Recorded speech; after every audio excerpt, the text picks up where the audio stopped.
So the good news for lesson 85 is it's a lot of review. You've actually worked with all these equations, not the exact equations, but similar problems already. So I was thinking about skipping it before, but at the same time I thought it'd be some really good review because it's covering summary difference of two cubes, and then we're also going to be working with the rational root theorem again, which I think a couple of us would be beneficial if we saw that again. You have these two in your notes already, or we have covered them, but if you would want to write them down again, that's fine. X to the third plus a to the third. It was that idea of getting the exponent of 3, because if we could do that, then we could follow the template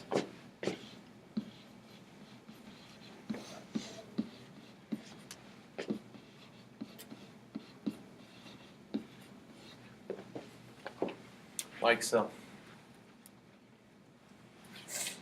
Look familiar?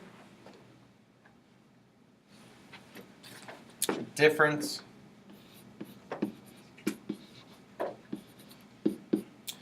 Same structure, just a little bit different.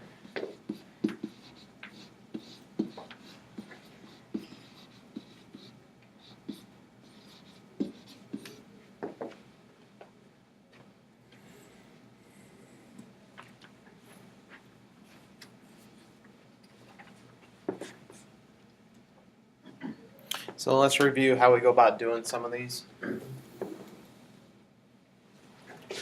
Y is equal to x to the third minus 27. The x cubed is already in that form, x to the exponent of 3, which is great. Now we just need to alter this 27 a little bit.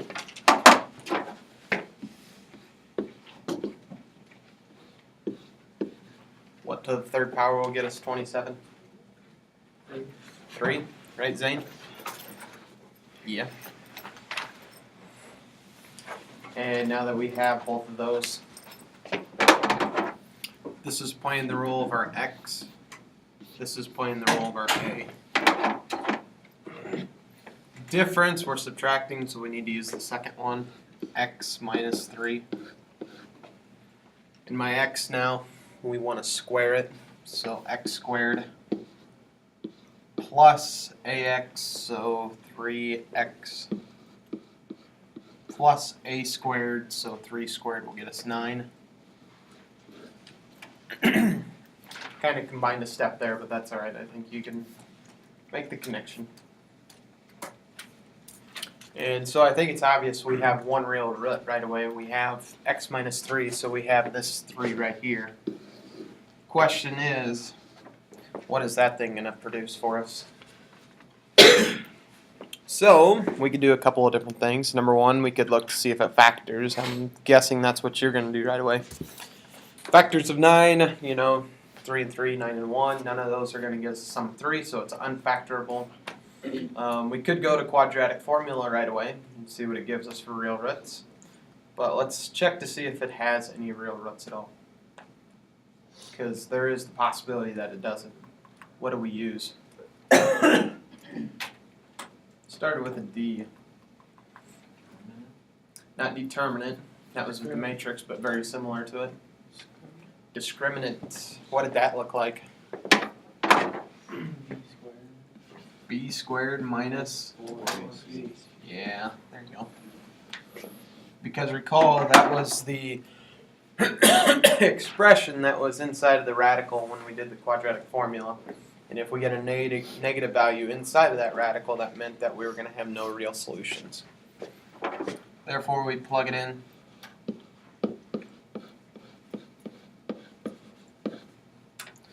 And we simplify.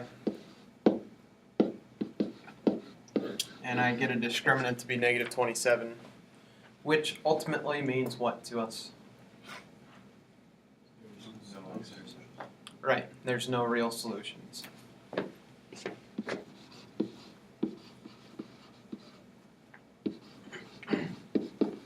Or no real roots. Same thing. So again, we started with the degree of 3. We came up with this one, but this guy right here is not going to produce anything for us. They're complex. 3 is your only answer.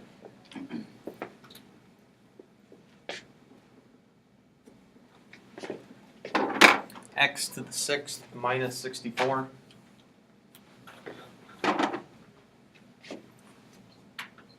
We want to rewrite everything with the exponent of 3 once again.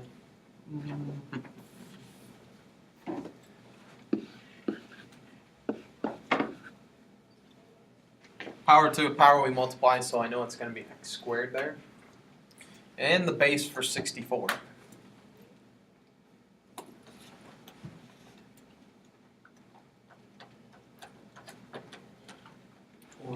Yes.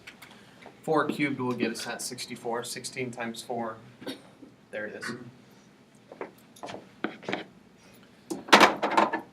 Once again, there's your a, there's your x. X squared and 4.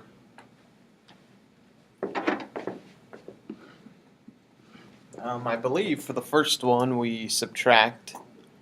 Yeah, and then everything else is, because we're subtracting here. Again, if we go back to our template, x minus a, so x squared minus 4. And now we want to square whatever that a value happens to be, so I'm going to use another parentheses here. X squared is my a value, but now I need to square it.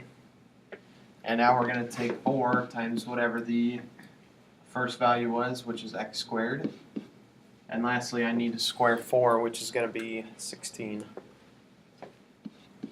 A little bit of cleanup work.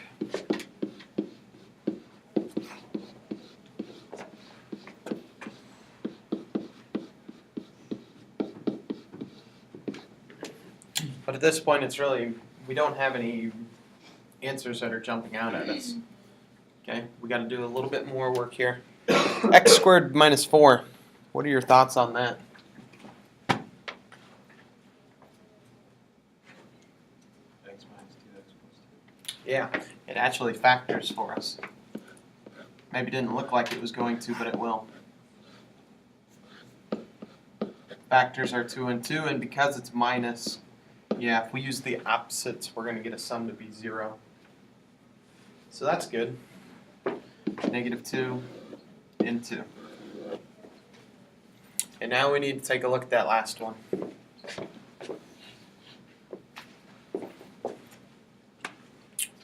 Well, the good news is if we were to work with it and we were to do the rational root theorem, this guy will not produce anything for us.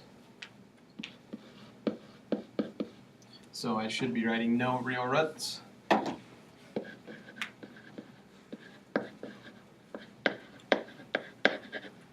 The only two are going to be negative 2 and positive 2.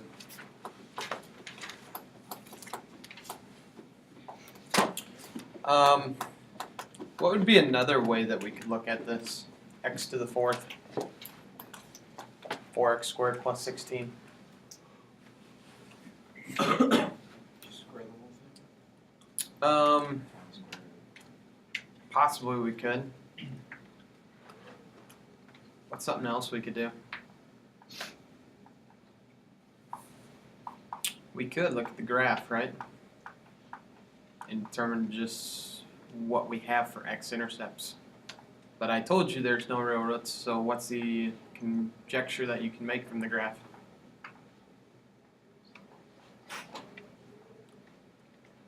Good tie-in. What's never going to happen on the graph? No x-intercepts. Very good. It's never going to intersect that x-intercept or x-axis, therefore no real roots. I have one more for you. Said we were going to review the rational root theorem, so rational root theorem. This was the one where we worked with p and q. There is my p and there is my q. It's the constant term over the leading coefficient. Now the good news is when we look at p over q, the factors of 2 are just simply going to be 1 and 2, right? And then we had this whole plus or minus thing going on. Factors of q, factors of 1 are simply just 1. So when we look at all the possible combinations that we can get from this, 1 over 1 is simply 1. and it can be plus or minus. And 2 over 1 simply gets us plus or minus 2. So our list this time with the rational root theorem happens to be very, very small, am I right? We've worked with other ones where we've came up with 8, 10, 12, 14 possible roots that it could be. And so the rational root theorem has gotten us this far. It has given us the list of all possible real roots. Somewhere within the list lies our real roots. Now what do we want to do to find the rest of them? Synthetic division. What would you like to try first? Choose carefully. Anybody? Tanner, what do you think? 1. Let's try 1. My advice to you was before that if you have 1 or -1, I would start there. Coefficients from above 1, 2, -1, -2.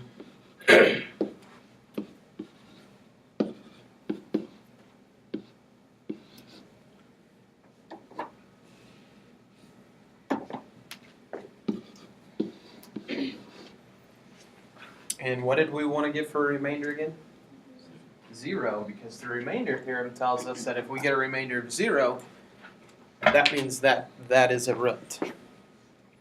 So let's go back and, we started with x to the third plus 2x squared minus x minus 2. And I think this is where we kind of lost a few of us. It's the fact that we found 1 as a root, right? So that means that if we're looking at this polynomial, x minus 1 happens to be a factor of it. That means we can factor it outside. And what's left over, well, is whatever we produce down here in our synthetic division. 1, 3, and 2. 0 was our remainder. 2 is our constant term. That is our x, and that's our x squared. Therefore, x squared plus 3x plus 2.